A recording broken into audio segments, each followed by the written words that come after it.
Komið sæl og velkomin í eitt og annað úr föstudagsþáttum. Föstudagsþátturinn einn af elstu þáttunum okkar á N4, búinn að rúlla í ansi mörg ár og ýmislegt skemmtilegt á dag okkar drifið. Við ætlum að byrja í dag á því að fara á Dalvík vegna þess að hann Skúli Bragi fékk að fylgjast með á bak við tjöldin þegar við tókum upp fiskidagstónleikana árið 2019. En eins og allir vita þá voru það reyndar síðustu fiskidagstónleikar vegna þess að vegna COVID þá voru engin fiskidagstónleikar 2020. Þannig að við bíðum ennþá eftir næstu. En þetta risastór framkvæmd og við skulum sjá á bak við tjöldin.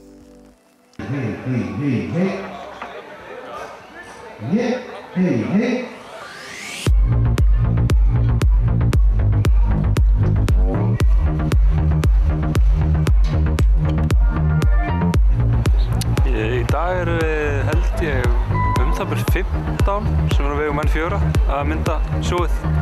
15 til 20, svona hefum við alltaf tekið með. Það er krani og dolly-trakkur með 2 vélar hérna fyrir aftan þig.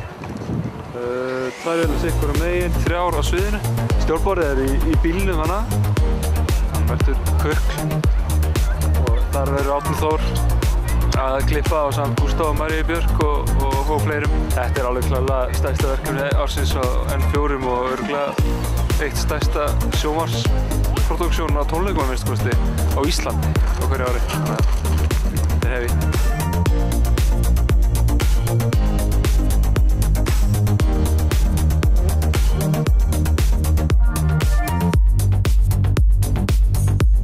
Ég upptökustjórinn. Kvöld. Við erum með allt í allt 12 vélar eitthvað svoleiðis. Ég stýri 8 vélum hérna inni og svo eru svona 2-3 sem við tökum upp ekstra. Þannig að þetta alveg dálítið. Þú ert maðurinn sem talar í eyrun á öllum tökum? Já, ég þarf að stýra þeim og sjá til þess að sé ekki allir að stilla vélarnar sínar á sama tíma og ná réttum momentum og sprengjunum og svona. Ég hugsaði að ég verði ekki mikið fókuseraður á hvað er að gerast fyrir utan bara hvar myndavélarnar eiga að vera sko. Gríðarlega mikið reynslu, mikið fólk sem kemur að þessu í öllum stöðum sko, þannig að það hjálpar mikið til.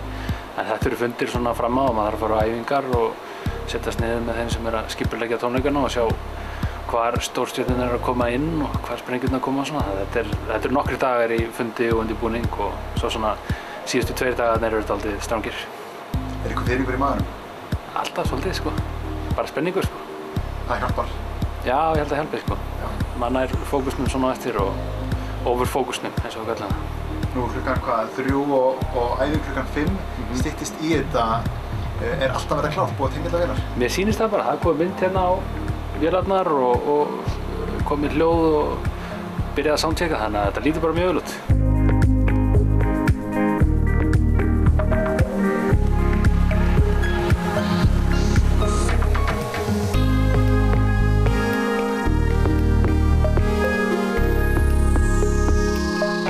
Bara að halda róminni og reyna að láta alla hina líka vera rólega sko.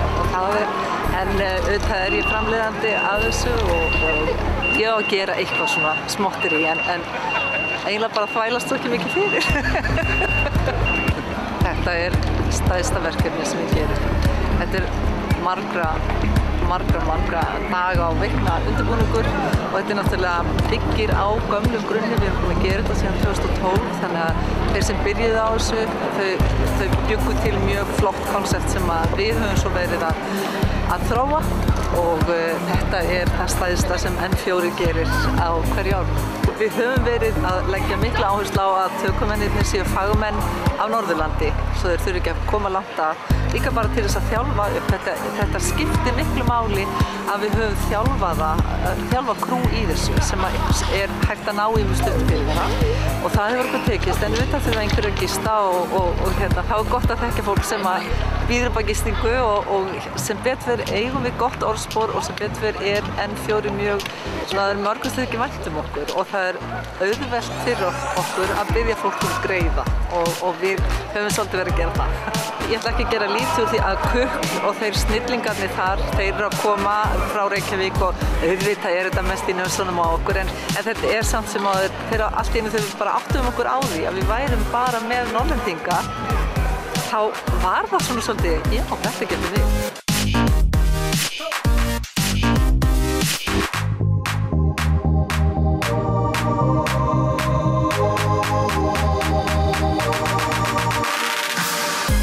það er bara nokkra mínútur í þetta og allir klárir.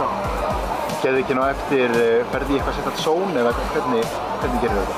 Já, maður kannski alveg lýsa því þannig, maður færi svona eitthvað hálfgerðum trans, eitthvað ástand, Þetta já, maður þarf að vera ansið fókusaður. En með æfinguna þá er von á góðum kvöldum? Algjörlega, þetta verður algjör bomba. Áhugaverð rannsókn áfallasögu kvenna og afleiðingar áfalla var til umræðu í föstudagsþættinum árið 2019. María Pálsdóttir ræddi við Eddu og Jóhönnu hjá Læknadeild Háskóla Íslands rannsóknina. Áfallasaga kvenna. Það búið að vera í gangi í heilt ár verkefni að safna gögnum áfallasögu kvenna og þær eru komnar til mín hingað frá Háskóla Íslands. Jóhanna og Edda, velkomnar. Takk fyrir. Þetta rosa spennandi verkefni. Þið eru að koma hérna til að heldur erindi í dag og ætlið aðeins að segja okkur hérna á N4 hvers þið hefði orðið vísar. Þið fenguð að kíkja í pakka núna nýlega en söfnin enn í gangi. Við byrjum á þér, Jóhanna, eitthvað sem kom svakalega óvart þegar þið fóruð að kíkja. Alltaf fyrst og fremst þetta það að konur taki þátt. Það ótrúlega jákvætt að sjá það og þær eru að gefa þarna kannski allt upp í klukkutíma eða meira af tímanum sínum til að svara spurningum. Já. Þetta allt fyrirframgefna spurningar og fyrirframgefni svarmöguleikar. Þannig að við erum bara svona að leiða konur í gegn svona helstu þætti lífsins. Og ég kannski myndi vilja að gefa Eddu aðeins orðið með svona það sem Já, helstu niðurstöður. Já, það sem að það hefur ekki verið gerð svona stór rannsókn hér á Íslandi sem að skoða algengi áfalla hjá íslenskum konum og það sem við sjáum erlendis að áföll eru algeng. Það helmingur kvenna sem verður fyrir alvarlegu áfalli á lífsleiðinni og líka karlmenn og það sem við erum að sjá að algengi áfalla áföll eru algeng hér á landi eins og annars staðar og það sem við sjáum líka að af konum sem hafa upplifað alvarlegt áfall að þá 50% af þeim sem svarar með áfallastreitu einkenni í dag. Já, wow. Og þetta eru svona einkenni eins og endurteknar minningar áfallið í formi martraða, forðun frá staðnum þar sem að áfallið áttur sér stað að forðast fólk eða staðir sem tengist áfallinu. Þannig til dæmis einhver sem verður kannski fyrir ofbeldi niður í bæ, þá forðast að fara niður í bæ, forðast kannski að hitta vinina sína sem það var með þegar atburðurinn áttur sér stað, neikvæðar breytingar á líðan. Skerðing á lífsgæðum? Já, þetta og oft þetta veruleg skerðing á lífsgæðum og svona einkennum ofurárækni, svefnerfiðleika, reiðuköst, pirringur, þannig að þetta getur valdi verulegri lífsgæða skerðingu og þessi einkenni kom oft fram fljótlega eftir áfallið en geta varið í áratugi. Þetta mjög eðlileg viðbrögð eftir áfall og hjá mörgum þá minnka þessi einkenni. En hjá hluta þá eru þessi einkenni til langs tíma og við sjáum líka áfallastreitu einkennin þeim tengjast líkamlegum vandamálum, til dæmis vandamálum frá stóðkerfi, bakverkir, mígreni og meltingarvandamál líka. Þannig að þetta hefur ekki bara áhrif á okkar andlega líðan heldur einnig á líkamlega einkenni. Hvað með þessa gigt? Hafa þær eitthvað tengst þessu líka, eitthvað svona gikt? Já, erlendar rannsóknir hafa gefið vísbendingum það, en við erum akkurat einmitt með spurningar gikt, þannig að það verður mjög áhugavert að við erum svona bara rétt byrjuð að skoða niðurstöður og erum enn að safna gögnum. Það opið til 1. maí. Já, þetta búið að vera í ár, þeir eru búin að fá 30.000 svör sem magnað, en við getum betur. Við erum, hvað voru það að segja? 200.000 konur? Já, við erum svona tæplega 130.000 18 ára eldri. Þannig að við hljótum að geta bætt við svona 30.000 í viðbót til 1. maí. Væri það ekki geggjað? Það væri algjörlega frábært og þessi rannsókn hún eiginlega einn stærsta rannsókn sem hefur verið gerð sinna tegundar á heimsvísu og þessar upplýsingar eru svo dýrmætar þegar eftir að nýtast okkur og komandi kynslóða, hvernig við getum bætt forvarnastarf og meðferðarúrræði og kortlagt algengi áfalla þannig að við getum farið í að vinna með þá hópa sem eru í áhættu. Og það sem við sjáum líka alveg, það sláandi hvað ofbeldi algengt hér. Að það eru 40% kvenna sem hafa orðið fyrir líkamlegu eða kynferðislegu ofbeldi á lífsleiðinni. Eða bæði. Já. En það eru einhverjar rannsóknir til erlendi, segiru, en þær eru bara ekki svona stórar. Það eru bara miklu færri manneskjur í rannsókninni þar. Akkurat, já. oft nokkur þúsund konur sem eru þá þáttakendur í þeim rannsóknum. Og fyrir framtíða vísindamenn, hvernig getur þetta nýst þeim? Bara, þetta endalaus fjarsjóður? Eða Það akkurat, myndi ég segja. Þetta hugsað náttúrulega sem langtíma rannsókn. Þannig að okkur endist náttúrulega ekki ævinn til þess að fylgja eftir yngstu þáttakendunum. Þannig að það þarf auðvitað að fylgjast með sjúkdómasögu og þess aftar sem þetta er að gera. Þannig að þetta verður aftur sendt út seinna kannski? Nei, það er bara hægt að tengja gögnin við sjúkraskrár. Þannig að það er náttúrulega sérstæða Norðurlandana að svoleiðis rannsóknir, það er hægt að framkoma slíkar rannsóknir. Við náttúrulega gerum þetta allt með leyfi persónuverndar og vísindasiðanefndar og sækjum með leyfi fyrir hverja svona samtengingu. Þannig að ef einhver tvítug er að svara í dag, þá tengist þetta sjúkraskránni hennar og einhvern veginn hægt að fylgjast með. Já, við kannski beint ekki tengjum það alveg öllu, en það er sem er hægt að vita, fékkstu krabbamein eða fékkstu hjarta- og æðasjúkdóm eða hver var dánarorsökin. Þannig að þessi rannsókn núna eftir að vefja svona hlaða utan á sig, svona eins og snjóbolti. Algjörlega, en þetta fær eftir alveg kúnstanar reglum. Já, það er aldrei hægt að tengja saman. Aldrei, nei. Og það er aldrei þannig að sá sem að sjúkraskráin fáið síðan þessu upplýsingar frá okkur. Það er aldrei þannig. Þannig að þetta er algjörlega að fara eftir mjög ströngu reglum hvernig þetta er gert. Að setja svona rannsókn í gang, er það ekki alveg heljarinnar höfuðverkur? Ég meina einmitt, það þarf að fara eftir öllu svona. Jú, þetta er búið að taka mörg ár. Mörg ár. Það var gerð forrannsókn 2014 til þess að sjá prófaspurningarnar. Það voru með konur og kalla og svo er búið að taka, 2018, búið að taka 4 ár. Og eru þið búin að fylgja þessu verkefni alveg frá upphafi? Já, svona með öðru. Já, akkurat. Það hefur maður, Og þessir, eins og spurningarnar sem við erum að leggja fyrir, þetta er allt byggt á viðurkenndum mælitækjum og búið að fara vel skoða þýðingar og mikil vinna búin að fara í að gera þetta eins vel og mögulegt er. Magna. Og svo náttúrulega þurfum við að velja. Við getum ekki, okkur langar að spyrja svo margt, en tími þáttakandans er svo dýrmætur og við viljum ekki ganga of langt með þann tíma. Þannig að við þurfum að velja vel, við myndum vilja spyrja miklu meira, en við getum það ekki. Þannig að við erum með svona í farvatninu að reyna allavega að senda út annan spurningalista seinna til allra og spyrja það nánar lífsstíl og þess aftar, svo við höfum svona betri heildarmynd.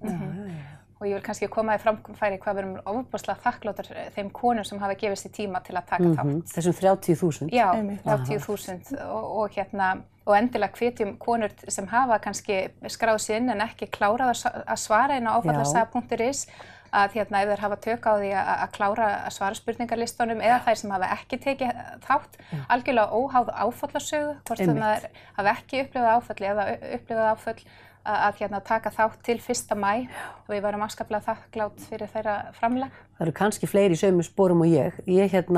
Mér fannst ég vera búin að svara þessu en ég er með svolítið gullfiska minni, þannig ég var ekki alveg viss.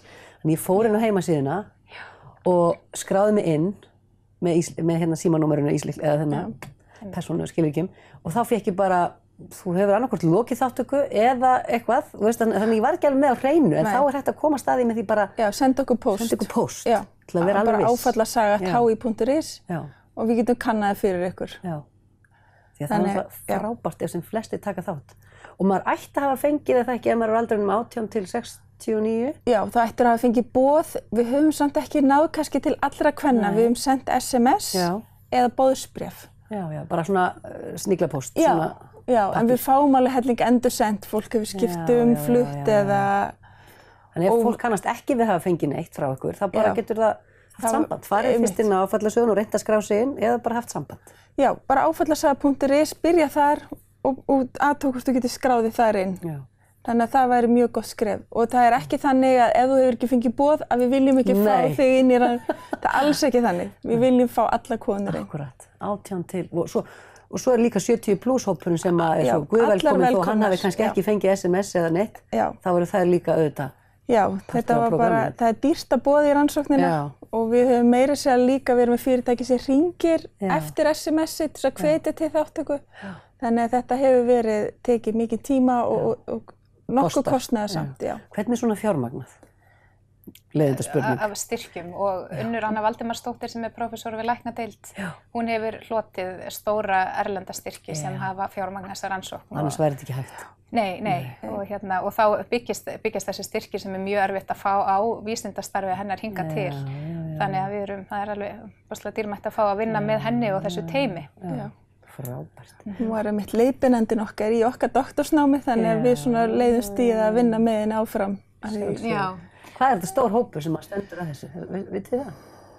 Við erum ansi mörg sem komum að þessu. Á einn eða annan hátt. Svo við séum alltaf að gera fullt annað með, þá þetta eitt af verkefnum. Einmitt, og svona margir með 15 manns myndi ég giska á við séum sem erum svona aktíft að vinna. Akkurat, og líka sérfræði þekking sem kemur síðan þarna saman og það líka svo dásamlegt að fá tækifæri til þess að vinna með fólki sem á ólíkum sviðum og maður sjálfur og síðan saman þá myndar þetta svo sterka heild. Já, þetta svo sannarlega áhugavert en það voru yfir 30.000 konur sem tóku þátt í þessari rannsókn og það eru komnar tölur núna sem voru ekki komnar þegar þetta viðtal var sýnt hjá okkur í föstudagsþættinum en það voru 14% þeirra sem svöruðu sem voru með einkenni áfallastreitu röskunar, 40% þeirra sem svöruðu höfðu orðið fyrir ofbeldi af einhverju tagi og 32% töldu sig hafa orðið fyrir áreitni á vinnustað. Þannig að þetta allt saman mjög áhugavert. Það hægt að lesa allt þessa rannsókn á heimasíðunni hjá Háskóla Íslands.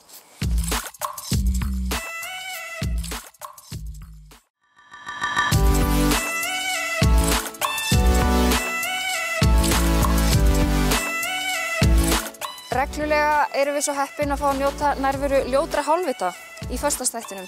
Hérna það Oddur Ármann og Bibbi sem eru mættir til Maríu og þeir taka meira sig aðeins lagið í sófanum. Þið eru orðnir alveg háeldru hljómsveit, svo að segja, er það ekki? Jú, við erum það. 12 ára? 12 ára. Já, við erum stofnað 2006, þannig að Reiknið 12 plus, 13 þessu ári. Og sömu 9 frá upphafi, sko. Það er svolítið magnað. Þannig að þú fer að reikna starfsárin, þá eru þau orðin fárálega mörg, sko. Það er 9 sem 12. Þetta er athyglisverður punktur. Af því að það er kannski ekkert mál að halda saman 4-mannabandi. Og það er hellingsmál, trúðu mér, það er alveg hellingsmál. Þú líka prófað það? Já. En 9 er dálítið afrek, verði ég að segja. Já, það er eiginlega svolítið magnað. Og hvað eru það margar plötur á þessum tíma? 5. 5 plötur? 5. Og svo það spá ég bara að fara að gera plötu á þessu ári? Já, það er svona löngurinn á planið. Já, við vonum það. Og hvernig fer það fram? Bara að finna dagsetninguna? Til dæmis, síðasta vor þá fekk ég alla þessa höfðingja til mín. Á pressetrið? Á pressetrið. Ég rakk bara mínar konur heiman. Nó plásina. Það er yfirleitt plás. Það fer vel ykkur í sófanum sig. Við þyrftum eiginlega að taka hérna flugfreyju. Já, getur við ræðið ykkur svolítið penn.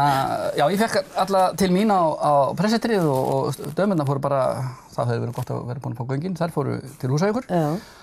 Og svo bara breyttum við leikhúsinu í upptökustúdíó og æfingar. Þetta gerir svolítið mikið svona. Við erum náttúrulega kannski, flestir okkar alltaf eitthvað að pína að semja og dunda okkur, sko. En við skipuleggjum með löngum fyrirvara það að hittast allir 9 helst í allavega langa helgi. Og þá er bara vakna, borða, drekka og búa til músík og æfa hana. Það er ekki flóknara. Og þegar 9 manns koma saman og allir semja bæði lög og texta, þá gerist þetta ansi hratt. Það verður aldrei gerst að þið eru bara allir 9 og bara, það er ekkert að gerast. Nei, einn er kannski svona andlega fjarverandi, en það hefur meira það er kannski meira að gera með svona hvaðan innbyrðir en ekki endilega andagiftina. En manni líður samt stundum þannig að þegar búin í 3-4 dagar svona komið nú ekki droslega miklu í verk, sko. Og svona fer maður yfir það sem gerðist og bara holy shit fuck, djöfull eru búin að gera mikið. Bara helling og bara endanum plata. Já, ég held að það hefði legið hvað 6-7 lög. Já, nokkuð klár tilbúinn og nokkur Eftir þessa presseturs heimsókn? Já, það er bara hálf plata. Þannig að mesta effortið er eiginlega bara að plana þetta með nógu löngum fyrirvara því að ná 9 manns í fullri vinnu með börn og alls konar skildur saman í langa helgi það er ævintýralegt skilur. Og eru þið með Excel-skjal í þessu? Er þetta bara... Nei. Hvernig kemst þú? Það er bara, við höfum verið að yfir einhver nefnir einhverja helgi og hún er sett inn í einhvern kalendar. Og svo ef einhver segir nei, þá er hann alltaf færið svona einni helgi fjær og svo bara svona... Svo maður færist úr aftar eftir árinu. Já, það er bara þannig. Þið eru allir það ekki frá Húsavík að hafa tengst þangað, er það ekki rétt hjá mér? Jú, svona úr Húsavík og nærhlutum. Já. Ekki segja þetta við Sævar samt. Nei. Ég sagði nærsveitum. Ásbyrgi. Ég ekki vissum að samþykkja það eins og því. Það sé nærsveit? Ok. Norðurþing nær ekki heldur utanum það eitthvað? Nei. En Sævar það langur, hann getur teygt sér heima frá sér til Húsavíkur, þannig að hann fæddist á Húsavík, hann getur ekkert sagt. Fæddist til Húsavík? Já. Nú þá þetta komið. Þannig þið hefur allir tengsl í Húsavík. Já. Það er alveg flott. Það þarf stundum að teygja sér pínu. Ég bjó þar sko í 6 ár. Já, ok. Það eina tengingi sem ég hef sko. Mamma með þess að flutt. Enginn lengur Húsavík af þínu fólki? Já, fyrir utan konuna einu sem er það og tengdaforeldrar styrkir þetta aðeins. Ég misti ekki það sem sumir vinir okkar hafa mist sko, að þegar foreldrarnir fara þá hefur ég líka ástæðu til þess að þó að ég vini sko, þá svona hefur maður ekki ástæðu til að fara. Hvað, á ég ekki vinni það? Jú. Þú heimsækir þú tengd. Bara ekki nógu góð til að nenni heimsækja það. Ég ætlum að spóra núna yfir áramótin sko, af því að ég var hér tengdó. En ef ég ætti ekki tengdaforeldra og ekki foreldra eða neitt sko, hvað hefur þá að gera þarna? Þér það? En eru þið ekki mikið með tónleika á Húsavík eða hvað? Gerist það? Nei, ekki semtið. Það er bara engin staður þarna. Sem rúmar þetta það bara engin tónleikastaður. Eða kannski ekki þessa hljómsveit.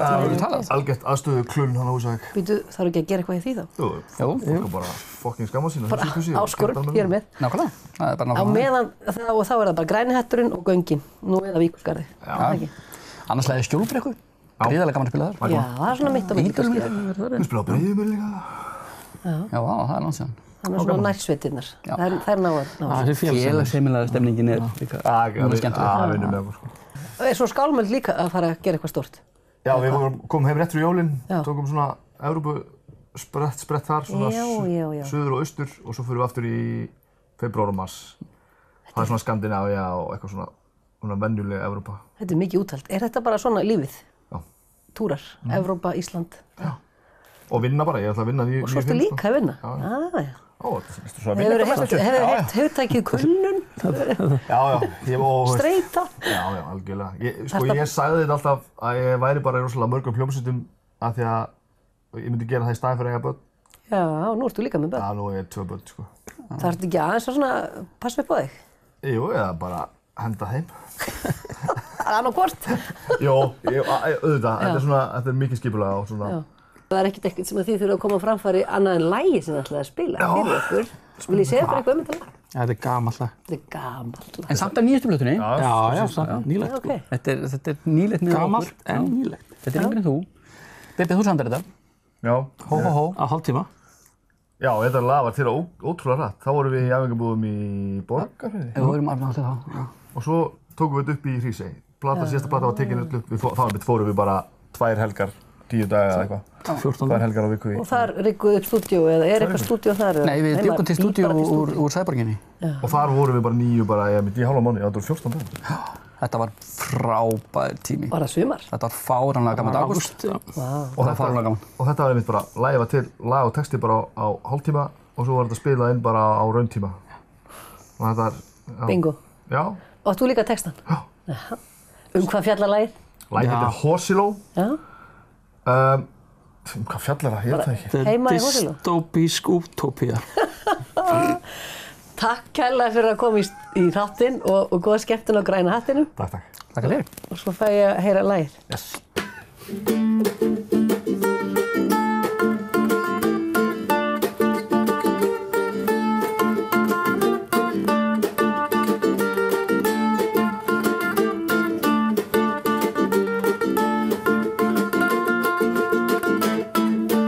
Barinn er lokaður og borgin ljót. Viðröði leigubíla geðveikina. Allt sem þú rökti liggur upp í mót. Ekkert sem virðist þínar þrautilina. Áhyggjufullur skaltu fylgja mér. Falinn er hamingja í húsasundið og tapar vist varla því sem ekkert er. Eltu með pínulítinn spöl, hó hó hó. Komdu með mér í Horsiló. Í húsinu þar sem Jónas bjó. Hó hó hó, í Horsiló. Komdu með mér í Horsiló.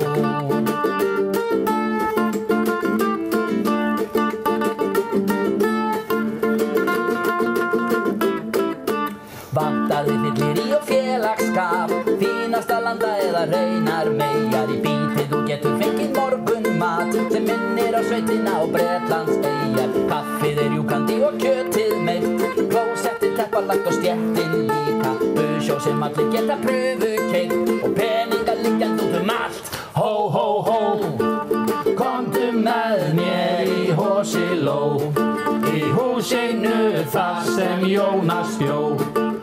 Hó, hó, hó, í Hosiló, komdu með mér í Hosiló.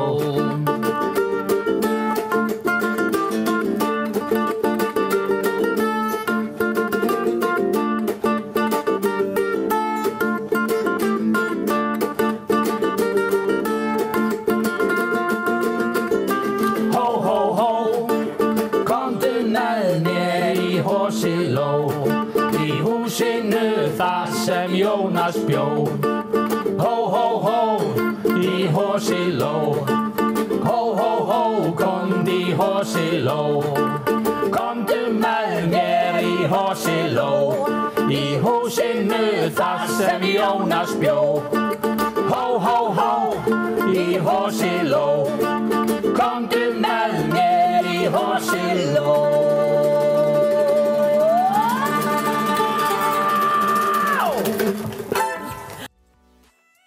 Já, þeir kalla sig ljóta hálfvita en þeir eru náttúrulega allir gullfallegir, það vitum við öll. En takk kærlega fyrir að vera með okkur í þessum þætti í kvöld og við sjáumst aftur í eitt og annað næst. Og ég vil minna á það að þættirnir okkar eru alltaf á N4 sjónvarp á Facebook, n4.is á webnum og N4 safninu á sjónvarpi Símans. Takk fyrir í kvöld.